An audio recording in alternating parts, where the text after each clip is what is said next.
It's time to build your career with Google. Google एक ऐसी company है जो 100 में से 95 लोगों का सपना रहती है कि यार काम करना है तो गूगल के साथ करना है, क्योंकि गूगल में जब आप काम करते हो तो जो एक्सपीरियंस आपको मिलता है वो आप किसी भी दूसरी कंपनी से वो नहीं ले सकते इतना ईजी।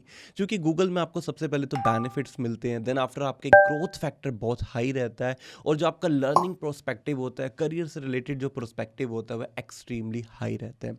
साथ में जो गूगल का इन्वायरमेंट है, जो वाइब्स आपको मिलती हैं, बेनिफिट्स आपको मिलते हैं, वो दूसरी कंपनी से मिलना बहुत डिफिकल्ट है। तो मेरा हमेशा से टारगेट ये रहा है, अगर गूगल कभी भी फ्रेशर कैंडिडेट को अप्रोच करे तो सबसे पहला चैनल बनूं जो आपको वो सारी इन्फॉर्मेशन टाइमली शेयर करूं। तो आज गूगल ने अपने 3 डोमेन पे जॉब निकाली है, या मैं कहूं अप्रेंटिसशिप निकाली है। वो तीनों डोमेन कौन से हैं और किस डोमेन पे आपको अप्लाई करना चाहिए, और अप्लाई करते समय क्या क्या चीज़ों को कंसिडर करना है। तो आज की वीडियो सिर्फ जॉब अपडेट नहीं है, आज की वीडियो है job update plus career guidance plus Google को ज्वाइन कैसे करें। तो यहाँ पे मैं आपको आज काफ़ी सारी चीज़ें डिटेल के अंदर शेयर करूँगा कि जब कभी आप एक टॉप एमएनसी कंपनी को टारगेट करते हो तो आपकी माइंड मेंटालिटी कैसी होनी चाहिए उस जॉब को लेने के लिए। तो सिर्फ जॉब की अपडेट देना नहीं, जॉब मिलेगी कैसी उसको भी डिस्कशन करने वाले हैं। तो तीनों डोमेन कौन से हैं, किस डोमेन पे किसको अप्लाई करना चाहिए, और ये सारी चीज़ें आपको किस तरीके से अप्लाई करनी है। काफ़ी सारे क्वेश्चन आपके माइंड में इस समय चल रहे हैं, उन्हीं सभी क्वेश्चन के आंसर एंड सोल्यूशन के लिए वीडियो है।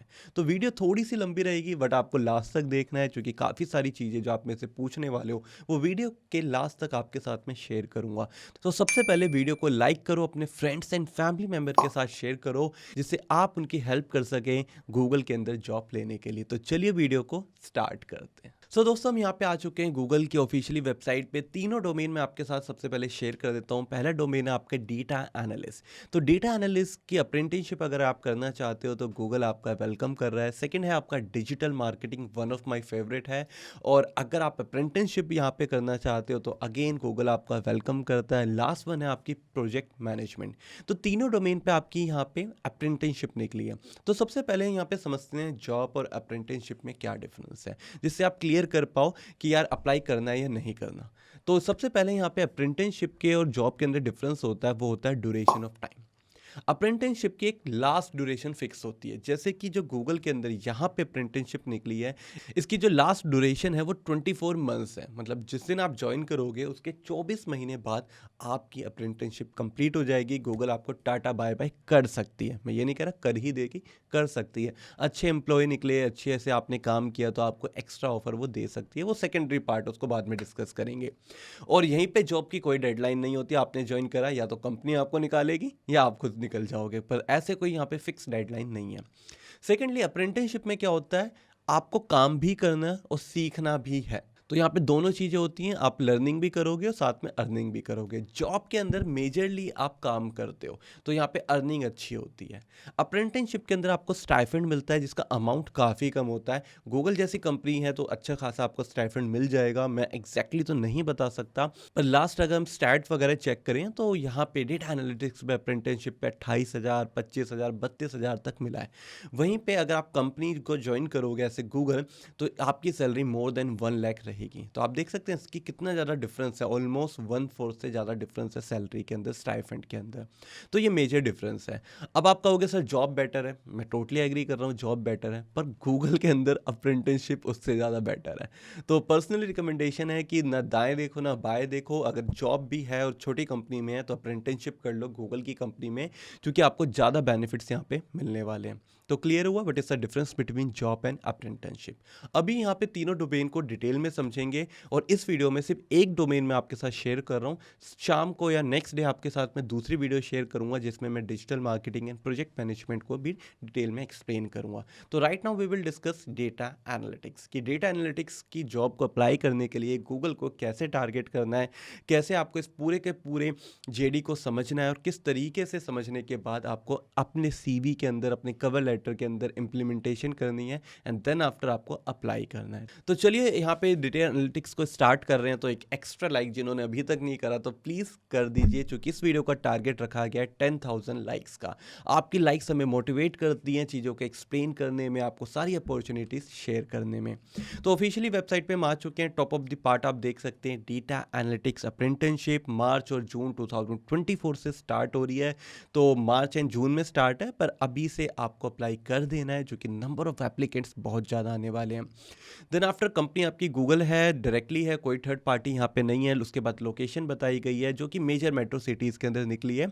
तो यहाँ पे आपकी काफ़ी मल्टीपल लोकेशन में ये अप्रेंटिसशिप निकली है, जैसे कि आपका हैदराबाद, तेलंगाना, गुरुग्राम, हरियाणा आपकी हो गई, बैंगलोर, कर्नाटका, मुंबई, महाराष्ट्र के अंदर। तो यहाँ पे ही आपको जॉब करनी है। अब ये work from home and work from office को अगर कंसिडर किया जाए तो हाइब्रिड मॉडल पे निकली थी लास्ट टाइम। राइट नाउ यहाँ पे शेयर नहीं करा गया वर्क फ्रॉम होम, तो आप समझ सकते हैं कि वर्क फ्रॉम ऑफिस रहेगा या हाइब्रिड मॉडल भी हो सकता है। हाइब्रिड मतलब कि 2-3 दिन वर्क फ्रॉम होम एंड 2-3 दिन work from office, like this. तो यहाँ पे ये सारी चीज़ें हैं और इसकी बिफोर 15 दिसंबर आपको अप्लाई करना है। Last date is also mention, please complete your application before 15 of December. तो अभी आप समझ सकते हैं ऑलमोस्ट आपके पास 1 महीने से ज़्यादा है। सही टाइम पे अपॉर्चुनिटी आपको मैं शेयर कर रहा हूँ। अब यहाँ पे अप्लाई करने से पहले आपको 2 चीज़ें अपनी कंप्लीट कर दी हैं। एक है आपका रिज्यूमे, सेकंड है आपका कवर लेटर। ये 2 मैंडेटरी चीज़ें हैं। अब इन 2 के अंदर आपने जो जो चीज़ें इंटीग्रेट करनी है ना, वो भी मैं आपके साथ शेयर करूँगा। तो ये 2 चीज़ें आपको यहाँ पे तैयार होनी चाहिए 15 दिसंबर से पहले। और इन 2 चीज़ों में आपको क्या लिखना है, उसको डिस्कशन से पहले हम qualification, preferred qualification and about the role को समझते हैं, क्योंकि यही हमें बताएंगे कि क्या इंटीग्रेट करना है और क्या इंटीग्रेट नहीं करना है। तो सबसे पहले क्वालिफिकेशन पे चलते हैं। पहली क्वालिफिकेशन है bachelor degree in any field. तो बैचलर कंप्लीट होनी चाहिए।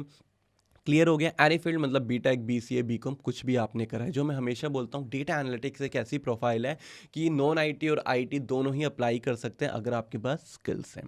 सेकेंडली है maximum 1 year of experience in data analytics post graduation. इसका मतलब है 1 साल से ज़्यादा अगर एक्सपीरियंस है तो आपके लिए जॉब नहीं है।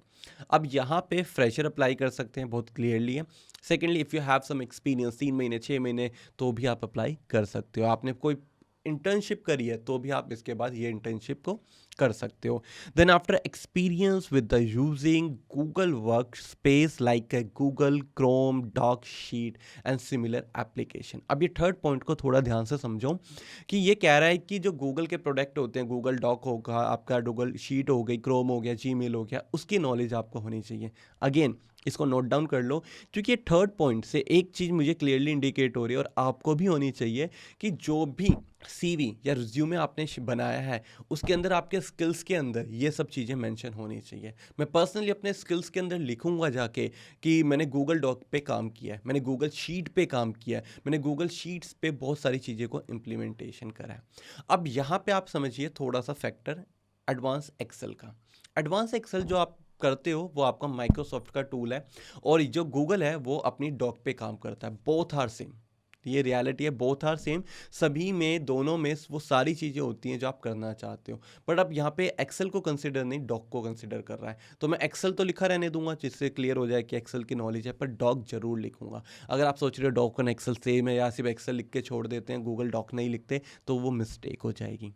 अब थोड़ा सा क्लियरली इंडिकेट हो रहा है कि एक छोटे छोटे वर्ड आपके जो सीवी में मेंशन है बहुत ज़्यादा इंप्लीमेंट करते हैं आपके करियर को लेके, आपके सिलेक्शन को लेके।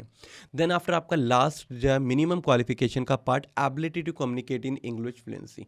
तो बहुत क्लियरली बता दिया है कि भैया इंग्लिश में बात कर सकते हो तो आ जाना, वरना टाटा और बाय बाय। अब ये थी आपकी मिनिमम क्वालिफिकेशन। मिनिमम मतलब कि अगर है तो अप्लाई करने का सोचना, अगर नहीं है तो टोटली बाहर, आउट ऑफ द बॉक्स आप चले जाओगे।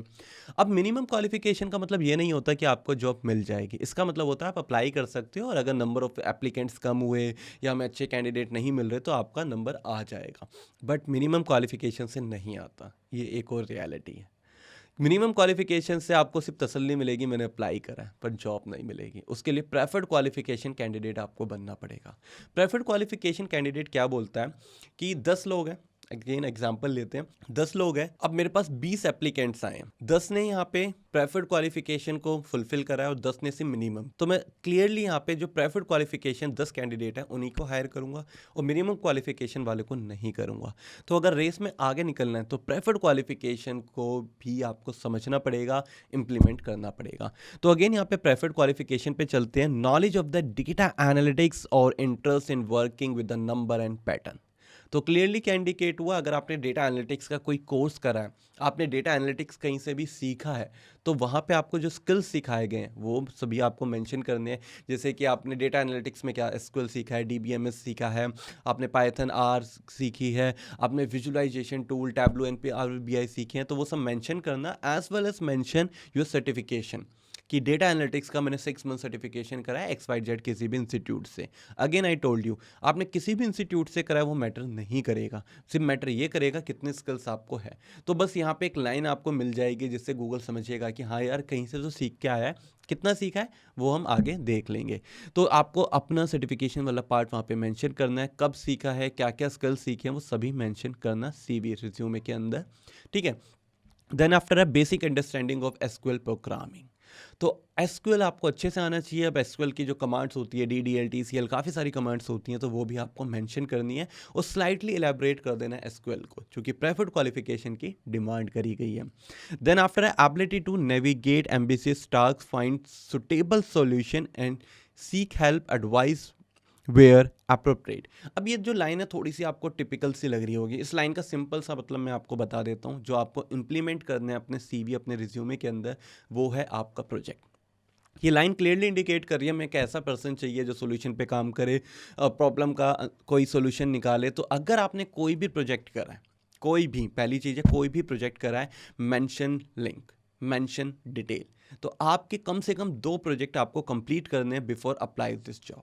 2 प्रोजेक्ट की मैं बात कर रहा हूँ। अब दोनों कौन से होने चाहिए वो सेकेंडरी पार्ट है, अगर यहाँ पे कोई हमें हिंट मिलता है तो मैं आपको एक्सप्लेन कर दूंगा। पर 2 प्रोजेक्ट और उनको थोड़ा सा डिटेल में एलैबोरेट करके आपको मेंशन करना है। अगर आपका प्रोजेक्ट लाइव है या आपका प्रोजेक्ट विजिबिलिटी है कहीं पे, तो उसका लिंक जरूर शेयर कर देना। देन आफ्टर है ability to work independent and within a team framework. तो ये आप एक ऑब्जेक्ट के अंदर लिख सकते हो। Excellent problem solving and critical thinking skills, जो डेटा एनालिटिक्स की प्रायोरिटी होती है। तो आपका जो प्रोजेक्ट है उस प्रोजेक्ट में आपने जो जो चीज़ें करी एक्सप्लेन कर दी, और वो प्रोजेक्ट ने क्या सॉल्यूशन दिया। क्लियर हो रहा है? सॉल्यूशन क्या दिया, मतलब एक आपने प्रोजेक्ट बनाया होटल चेन के ऊपर, तो आपको उस प्रोजेक्ट में के कंक्लूजन में लिखना है कि हमने इस चीज़ को इम्प्लीमेंट करा और इस चीज़ को इम्प्लीमेंट करने से जो सेल्स है वो 15% इंक्रीज हो गई। तो क्या प्रॉब्लम को आपने इस प्रोजेक्ट में सॉल्व करा, उसका सॉल्यूशन क्या से आपने निकाला और सॉल्यूशन से क्या बेनिफिट्स मिला, ये भी आपके प्रोजेक्ट का एक टास्क कंप्लीट होना चाहिए। क्योंकि हर कोई आपका रिजल्ट देखना चाहता है, आपका हार्ड वर्क नहीं। ये रियलिटी है, थोड़ा सा हिट हो रही होगी पर यही रियलिटी है। Then after ability to communicate is more than one Indian regional language fluently, मतलब अगर आपको कोई और भी रीजनल लैंग्वेज आती है तो प्लीज़ वो भी जरूर मेंशन करिएगा। अगर आप गुजराती हैं, महाराष्ट्र हैं या साउथ इंडिया से बिलोंग करते हैं तो मेंशन यूर लोकल लैंग्वेज, जो आपको एक एक्स्ट्रा एडवांटेज यहाँ पे देने वाला है। तो अब क्लियर हुआ कि क्या आपकी मिनिमम क्वालिफिकेशन थी, क्या प्रेफर्ड क्वालिफिकेशन थी, और इनसे हमें क्या क्या हेल्प मिली कि हमें अपना CV अपने कवर लेटर में क्या क्या चीज़ें मेंशन करनी है। ओके अब यहाँ पे रिस्पॉन्सिबिलिटी फैक्टर समझते हैं। अब ये रिस्पॉन्सिबिलिटी फैक्टर आपके इंटरव्यू प्रिपरेशन में बहुत हेल्प करेगा। सेकेंडली आपको क्लियरली हो जाएगा यार मुझे काम क्या करना है, ठीक है।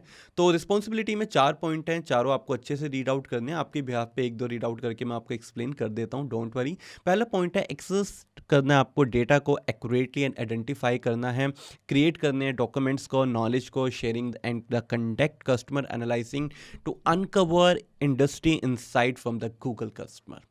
अगेन ये टोटली चीज़ इसने प्रोजेक्ट पे डाल दी है कि आपका जो प्रोजेक्ट है वो उस लेवल का होना चाहिए। आपको अपने प्रोजेक्ट के अंदर इंसाइट्स भी अवेलेबल करवाने हैं, और मुझे पर्सनली लगता है कि डेटा एनालिटिक्स का कोई भी प्रोजेक्ट डेटा को के इंसाइट्स के बिना कंप्लीट नहीं हो सकता। तो अब अगर इसने इतना डिटेल के अंदर बोल दिया रिस्पॉन्सिबिलिटी को, तो अब अपना पूरा प्रोजेक्ट लाइव करो, कहीं पे उसे शोकेस करो, उसका लिंक अपने CV के अंदर मेंशन कर दो। क्लियरली सी बात है। साथ में आप अपने लिंक्डइन का लिंक भी अपने CV में मेंशन करेंगे और लिंक्डइन पे भी अपने प्रोजेक्ट को एक्सप्लेन करेंगे। और चूंकि ये बहुत ज़्यादा प्रैक्टिकल एक्सपोजर की चीज़ों को डिमांड कर रहा है, तो मैं again I told you minimum 2 project को रखना, एक प्रोजेक्ट से नहीं हो पाएगा, 2 पे आप जाना। Solve real life problem will developing and the learning from the working leaders, use data to qualify the business impact of the Google media recommendation. अब ये सेकंड लाइन को जो मैं समझ रहा हूँ और आपको जो समझना है कि यार अभी तक मैं 2 प्रोजेक्ट की बात कर रहा था, एक प्रोजेक्ट बना लो जो आपका मन, जो आपकी फैकल्टी ने या जो भी आपके पर्सन ने आपको बताया है, पर सेकंड प्रोजेक्ट बनाओ विच is related for dedicatedly Google media से रिलेटेड। अब मैं अगर होता तो मैं क्या प्रोजेक्ट्स यहाँ पे इमेजिन करता, मैं ये इमेजिन करता कि कितने लोग हैं इन इंडिया जो न्यूज़ सुनते हैं, कितने लोग हैं जो गूगल से न्यूज़ सुनते हैं, कितने लोग हैं गूगल के कौन से प्लेटफॉर्म से न्यूज़ सुनते हैं, और उस पर गूगल क्या इम्प्लीमेंटेशन करे, क्या चेंजेस करें जिससे गूगल के मीडिया के जो व्यूवर्स हैं वो इंक्रीज हो जाए। तो आप देख रहे हो मेरा एक project dedicatedly Google data oriented होता, जिस पे मैं काफ़ी सारे डेटा को कलेक्ट करता, उस पर एक अच्छा सा अपना रिप्रेजेंटेशन यहाँ पे कंप्लीट करता और एक सॉल्यूशन देता। तो अब एक project which is related to Google, अब गूगल से रिलेटेड आपको एक प्रोजेक्ट बनाना है, काफ़ी सारे आपको मिल जाएंगे, आपको थोड़ा सा यहाँ पे सर्च वगैरह करना पड़ेगा, पर ईजिली अवेलेबल है गूगल पे, काफ़ी सारे डेटा है, उस डेटा को यूटिलाइज करके आपको एक प्रोजेक्ट गूगल से रिलेटेड, उसकी प्रॉब्लम से रिलेटेड, उसके सॉल्यूशन से रिलेटेड आपको करना है। Then third point है gain an understanding of the data life cycle and how did this translate for the different business units, solving issue with a data gain practice with a range of tool and techniques। तो यहाँ पे tool and techniques की बात कर रहा है, तो maximum tool जो आपने करे हैं वो सब यहाँ पे mention करने हैं। Distilling down data for actionable takeaway and the making recommendation across the different business group। तो again I told you, तो अगेन द सेम पैरामीटर्स पे ये बात कर रहा है कि आपको जो प्रोजेक्ट है उसके अंदर ये चीज़ें ट्रिगर करनी है। Developing knowledge of essential data analytics skills and the spreadsheet, again ये स्प्रेडशीट की बात कर रहा है, तो आपको जो डेटा आप कैप्चर कर रहे हो, डेटा जो आप अपलोड कर रहे हो एसक्यूएल के अंदर या किसी भी विजुअलाइजेशन टूल के अंदर, तो वो स्प्रेडशीट से आप कर सकते हो। तो अब आपके पास एक स्प्रेडशीट भी कीवर्ड आ चुका है, मेंशन इट।